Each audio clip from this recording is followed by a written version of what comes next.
out to multi-pin. And we're back. welcome back, friends, for round two of what is consciousness, and if we know what it is, then we will be awake, but we have to think clearly about it. Do we have to? Oh, do we have to? You made a compound statement there, so I have to say I'm not referring to the last thing you said, but the thing before the last thing. Oh, I forgot what I said. I'll have to watch the video. It's a good thing you recorded, and I'm recording too. Well, I'm gonna make a Central Florida philosophy meetup as a host, make him all powerful. Mother, she's a bit of a Dadaist. Watch out for her.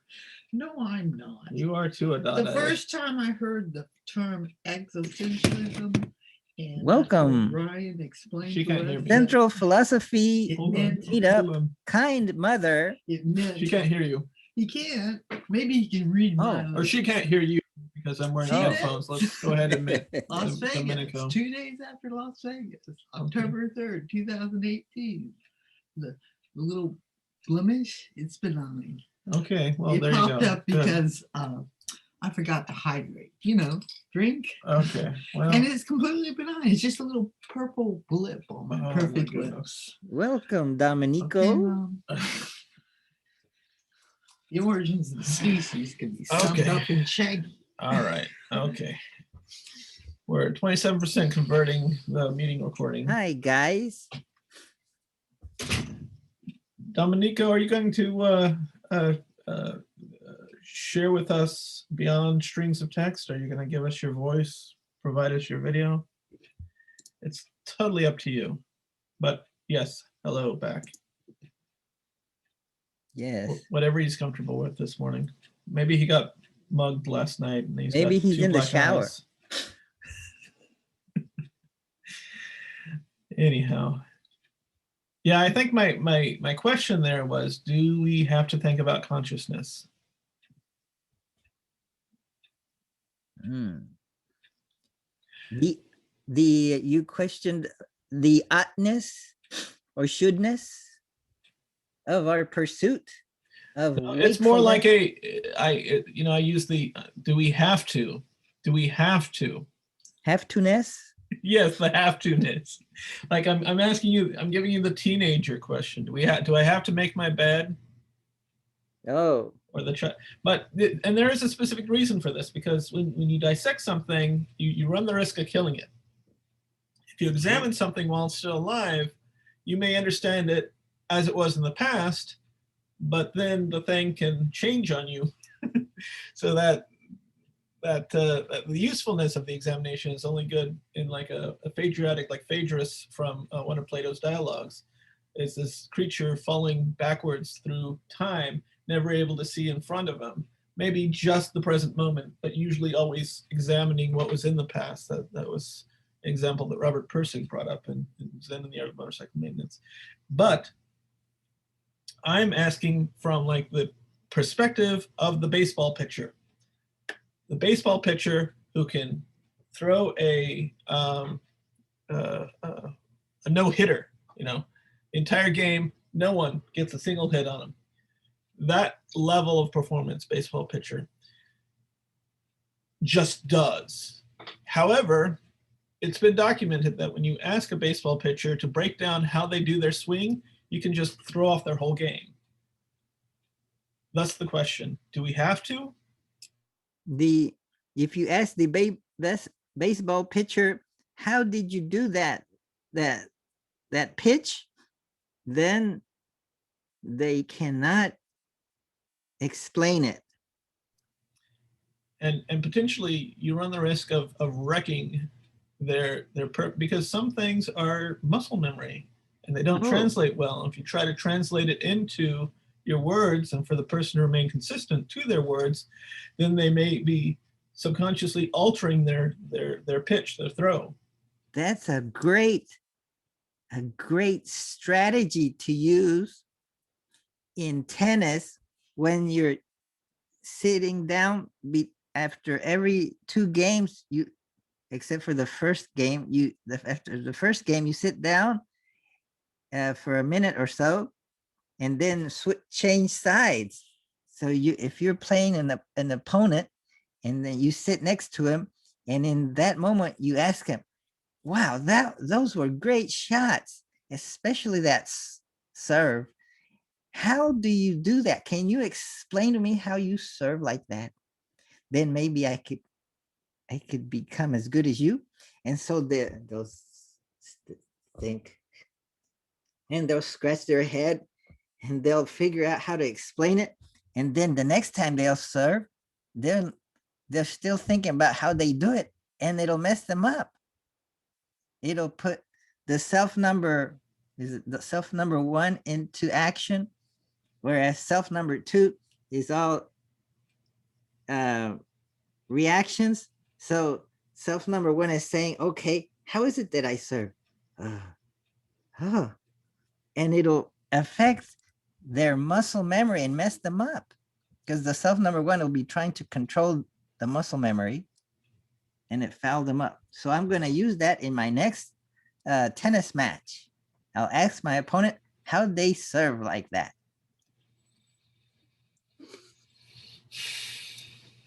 Well, it's have you played the game of chess in person and then played it online? It's really a different game as to whether or not you have access to the other person direct. If all you're dealing with are their moves. Oh, That's one game. Playing a game in by oneself or in person with the person versus online. I find them to be very different games. I mean, once you know the rules of chess and all the, basically, if you know the complete rule set of chess, you can play chess.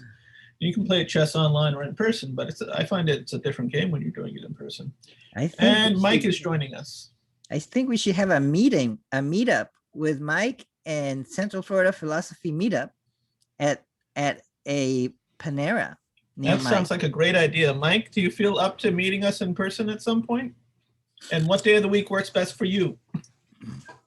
It would depend on where. I don't travel around very much at night because my vision. How about your Panera? Now there is a Panera, which is so close to me that it's a 5-minute walk away. That's where we do it. Okay. So I might be willing, to do that because that would be extremely close. We could even walk over to your place and knock on the door. Yes. I don't think we need to do that. To get you out. Well, to check and see if I was still breathing or whatever. How you doing, Mike? How's it been since last time?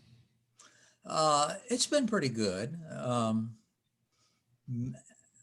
Mainly, I have been employed in proofing a manuscript. I think I may have mentioned to you before, I'm trying to self-publish this math book, and I have an e-proof back from them. I've gone through, I've made some alterations, changed the manuscript up, and now I'm checking the second set of e-proofs. Did you forget any squares? Like if you had an equation that says E equals MC and you forgot the square, that could affect the results somewhat. Yeah, that would only put me in a different universe.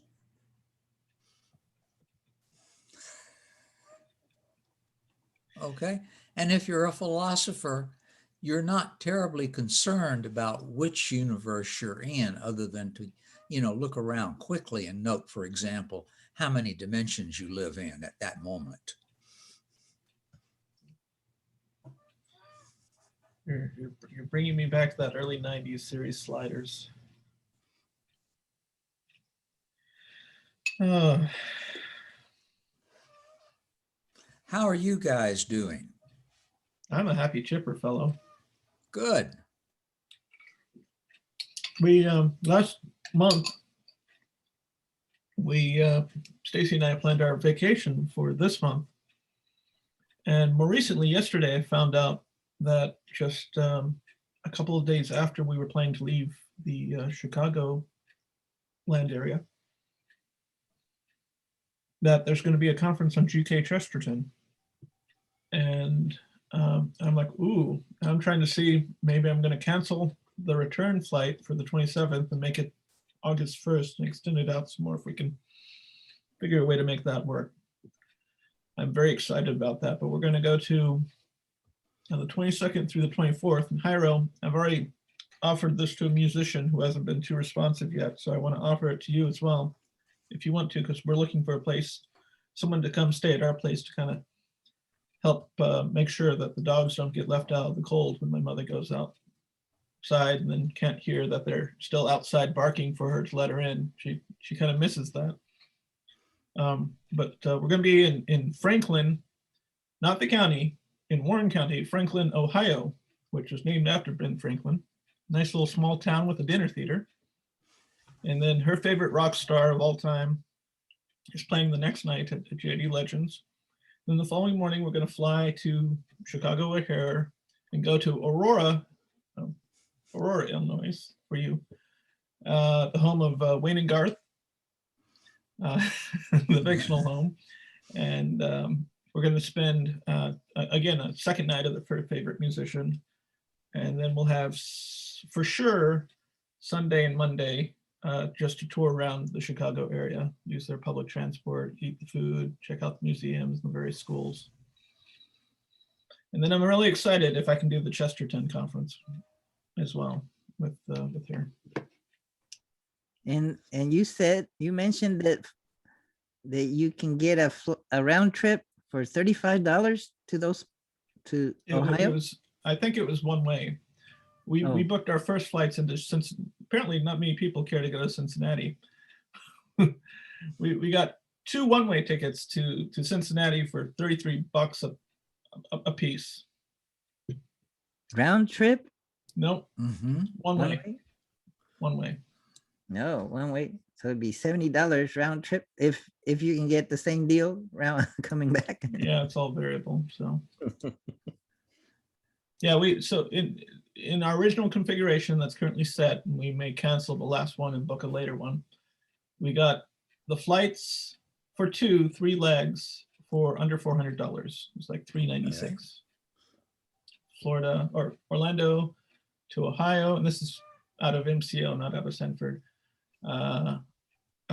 It's actually in Northern Kentucky. It's called Cincinnati Northern Kentucky International Airport, and then from Cincinnati Northern Kentucky International Airport to O'Hare, and then O'Hare back again to Orlando.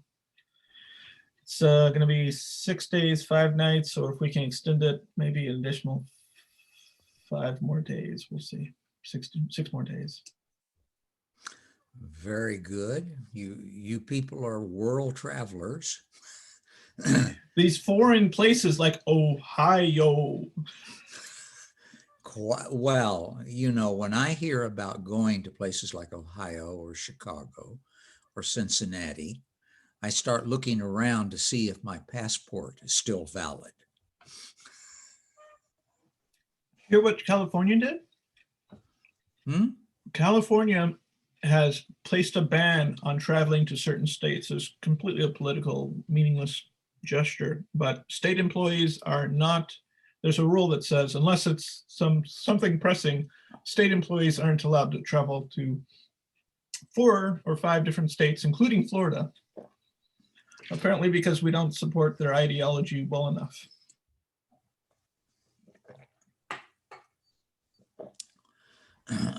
Well, you can argue about that.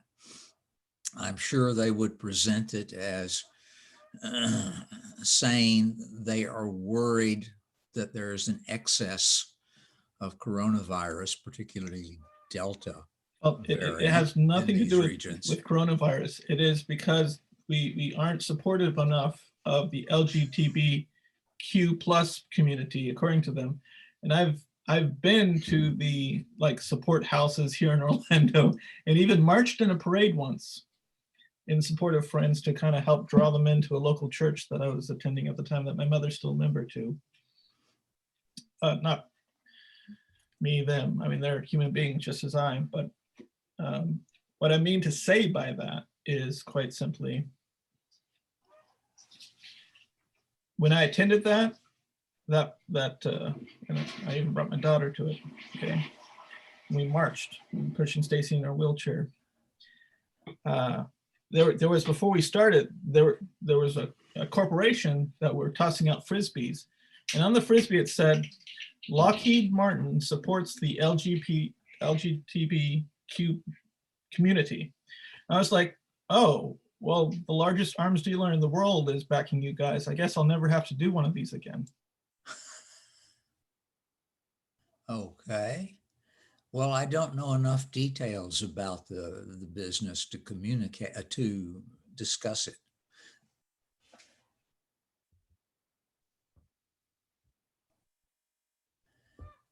Now, I see Domenico is here, but he's not audible.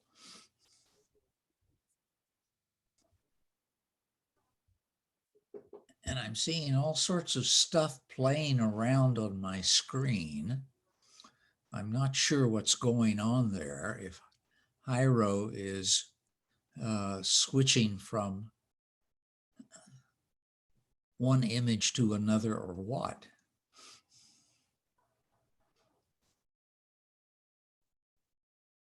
Do you see what I was sharing? I saw a whole bunch of things that you were sharing. I didn't understand what they were. Are they still being shared? I see a couple of things. A chat room? Let's see, I can't, the writing is not large enough for me to read what's on there. Oh, yes. And Dominic gave a question. Is our memory and recall of information, is it in the mind or somewhere else? Where is our memory? Well, I don't even know where the mind is. Yes, thank you. Oh. Maybe the mind is outside of location. It's everywhere and nowhere. So in other words, you're saying perhaps the idea of location does not apply to mind. Being that it is non-material, then it's probably non-spatial, but then if that's so, it's also non-temporal. Yes. On the other hand, you probably could speak about things being in a person's mind and not necessarily in his mind. Because if you ask that person, what is your address? And they tell you the address, then they presumably have pulled that information up out of their mind. So it makes sense in that particular instance to talk about it being in their mind. If any of you have read the works of Douglas Adams, not the Dirk Gently series, but the Hitchhiker series, might be the fourth book in the trilogy.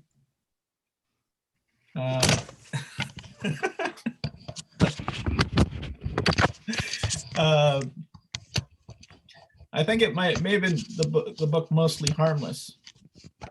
There are a set of aliens who are on a very important mission to Earth. This is before it gets destroyed. And their mission is so important that their memories, being known as being fallible, have been uploaded to a central computer memory core. And as the ship holding these aliens, where their memories have been who they are and what their mission is and all this. It's all been uploaded to that central memory core because it's too important. No one wants to forget it. The ship encounters a meteor storm, and because it's those memories are so important, the actual core holding the memories are shipped on rails to a more central center of the ship. But as they're being moved, already a hole's been knocked in the ship, and the memories as they're traveling down the rails fall out the hole.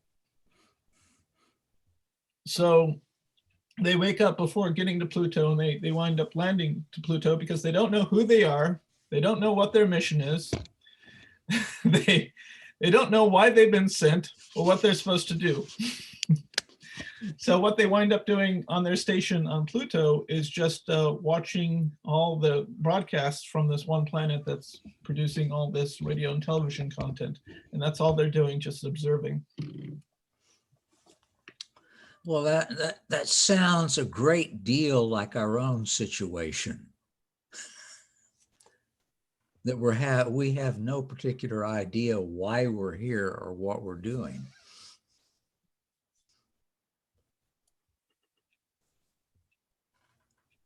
Why is that? Or how is that the case?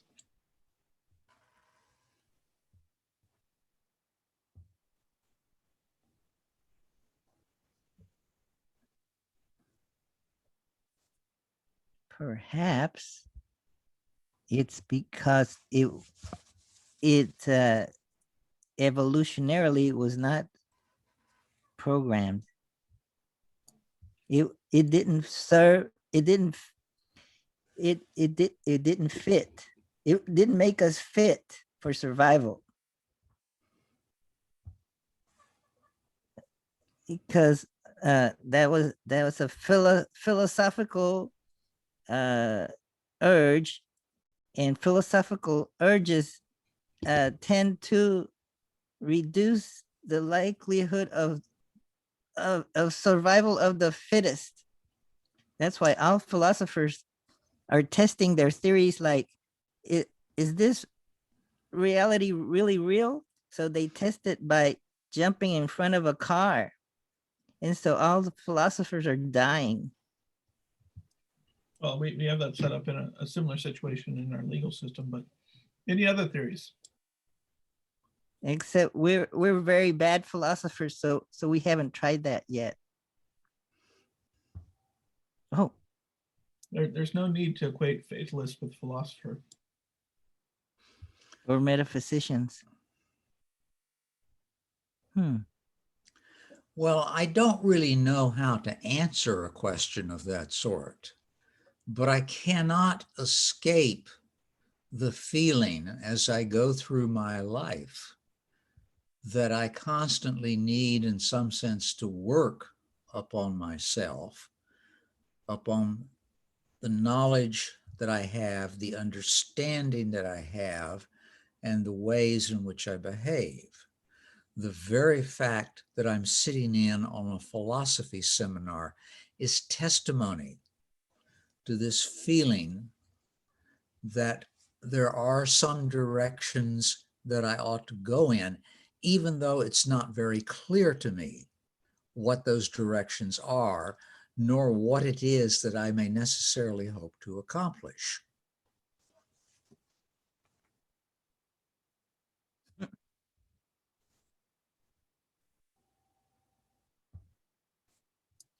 Joel, or you can call him Joe.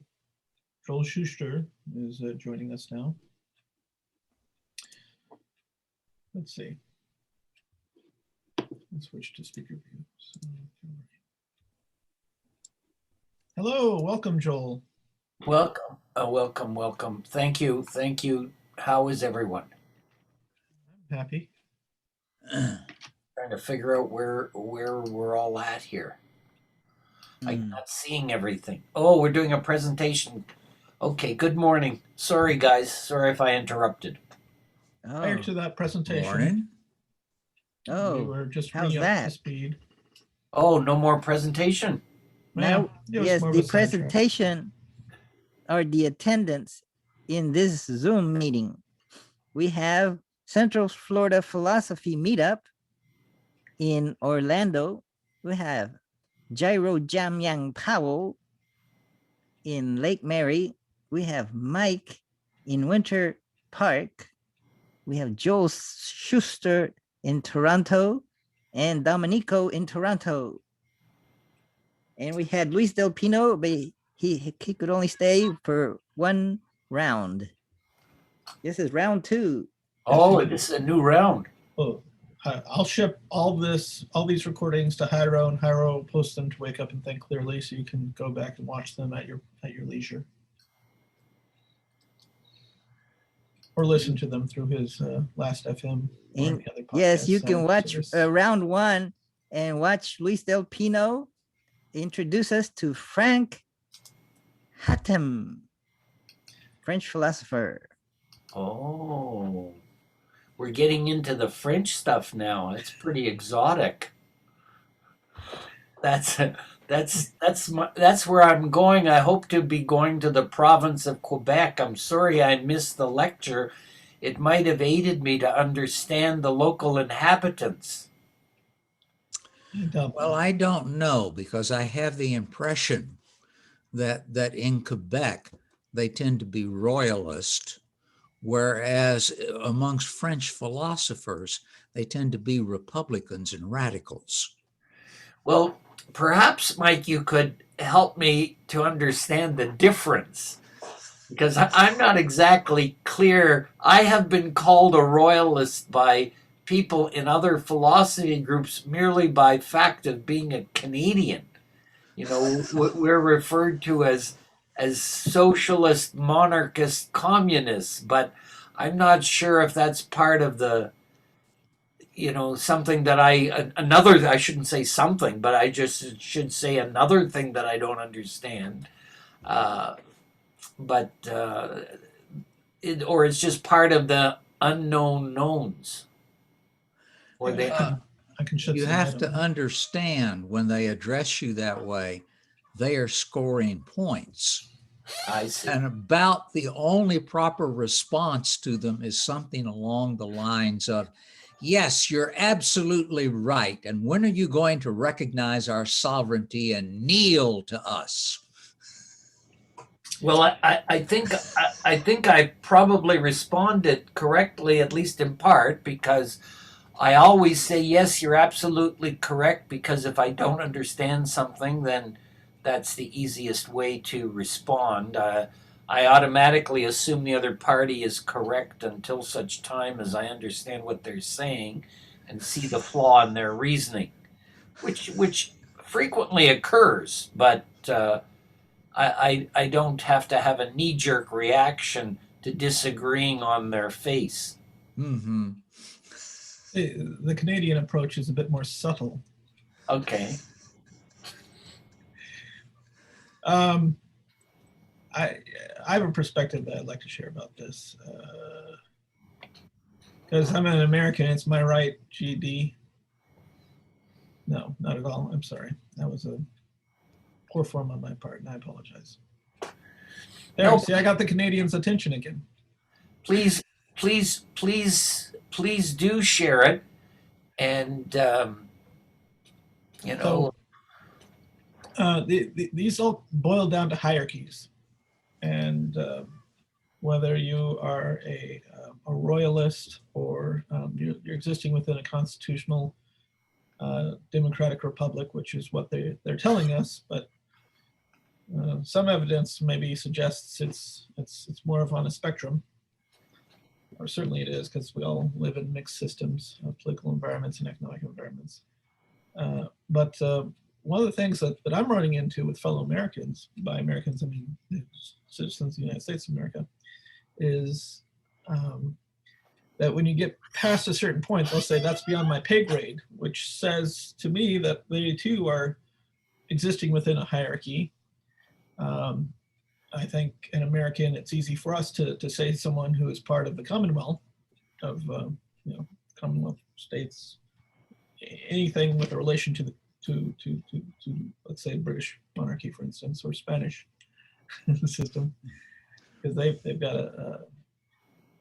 a royal as well, is that they are subjects of, almost as though they are possessions, as though you could lump human beings, their minds, for instance, into the same category as a natural resource, such as oil, lumber, arable soil, humans. No, we're called consumers.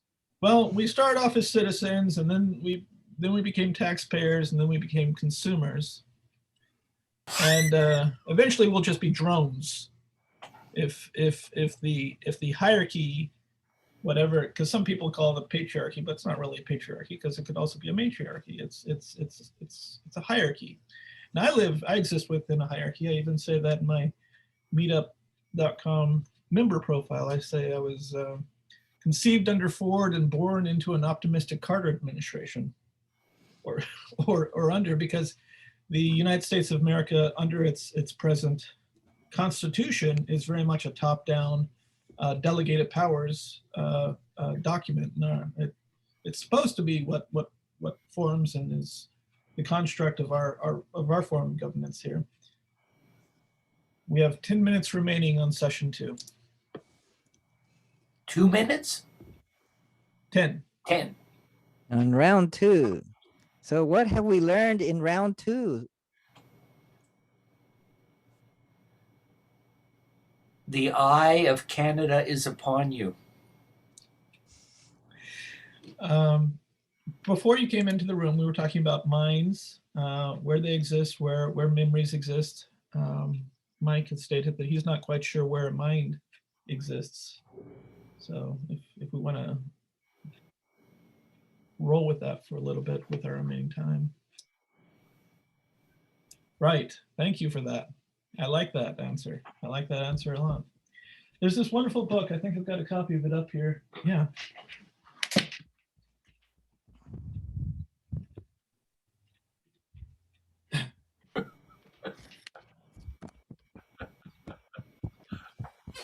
All right, this is written by Cory Doctorow, the son of another Doctorow. Cory is Canadian, and he wrote this book called Down and Out in the Magic Kingdom. You can go to his website, craphound.com, stroke down. I use stroke instead of slash because it's less violent.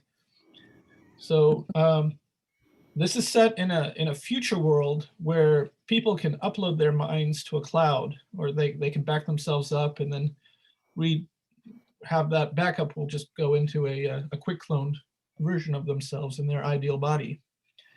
And it's mostly a story about him trying to preserve the Magic Kingdom in the way that he loved it in growing up, and set here mostly in Central Florida, although there are various other places because a lot of time takes place in this novel.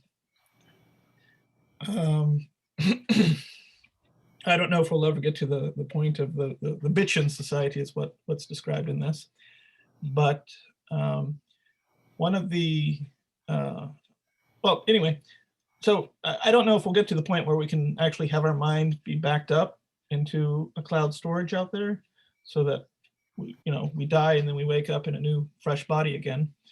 But it's an interesting idea.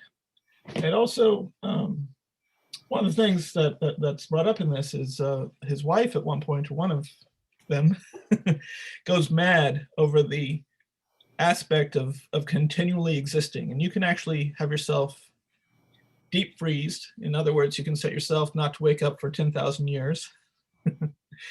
That doesn't happen in the book. Or you can have yourself not be that way. But for some reason, his wife goes mad in the process of having to continually live.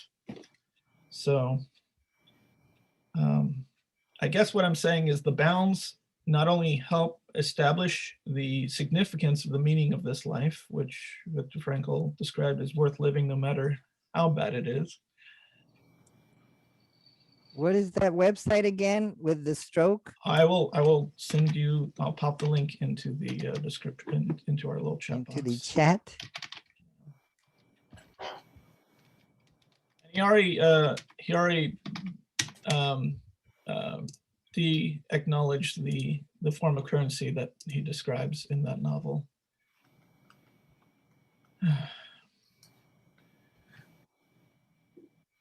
Yeah, Woofy is the name of the currency in that, but it's already been, he's already said, no, that really wouldn't work. Crabhound.com stroke category stroke down. Or if you just type in the category is a new thing. I originally typed stroke down and then it redirected to this site. Anyhow, there's that book. He's a member of the Bitchin Society, and in the Bitchin Society, not only do you have this eternal life, but there it is. But at one point, he acts as a missionary going into the rest of the earth, trying to convince others to join the Bitchin Society. Down and Out in the Magic Kingdom. That's an article. It's actually it's this novel right here, that's but the you can book, download the novel? PDF. I originally read it in like an EPUB format because he published it for free, and then also had printed copies. Oh, He kind of pioneered this. This came out almost 20 years ago, wow. 2001. He's trying to save the Haunted Mansion because he has just such wonderful memories of it as a kid. The Oh, problem with the parks is they're always changing the rides and trying to make them incorporate VR or make them shorter so they can run more people per hour through it. And he's doing his best to put the brakes on it and preserve the memories of his childhood because he wants others to experience it in the same way that he did as a kid. Which I speaks to a lot of, I feel like I've dominated too much of the conversation here, but there's a great value what in letting about- go. What about Dominico? What do you think, Dominico?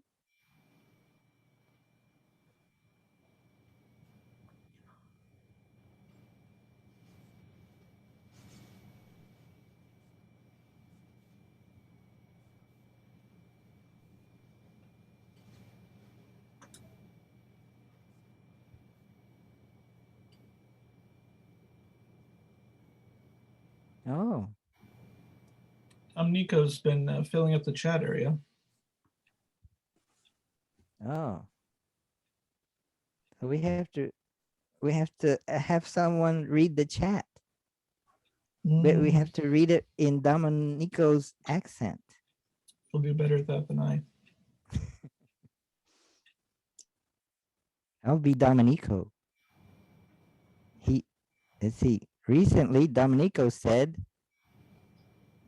if one was hearing something from something, but one could not see, where would they spend more energy figuring out where or what is being spoken? Hence, consciousness versus avatar. So are we always hearing and listening more from within than without? Good question. And Mike has the answer. No, I don't really have the answer. Oh, I do have perhaps some mystifications because one of the things I note is that whenever we talk about downloading a person's mind or uploading a person's mind, whichever way it runs, we seem to be thinking mainly about the memories of a person. And then we may append to that something like a list of preferences or habits. And those are the things that we store on a computer. And we say, we caught the person, we have his mind, we have his soul, we have his spirit. But I'm not sure that that's necessarily a good description of what we ought to mean by the person's mind. I note when I watch my own mind that a tremendous amount of it is simply not accessible to my conscious knowledge.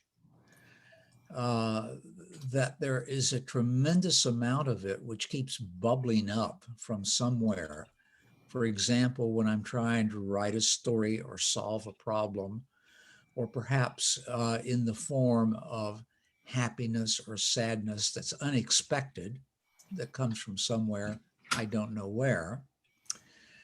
I note also that when I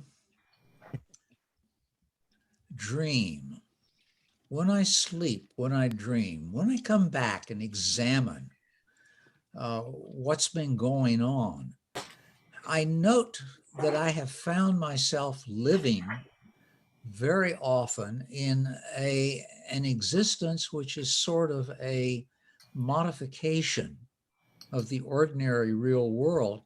And it often has memories, and sometimes from one dream to another, continuing scenarios, which I tend to lose touch of when I wake up into ordinary consciousness, everyday consciousness. So I am not at all sure what the mind is, except the business with memories is very funny business.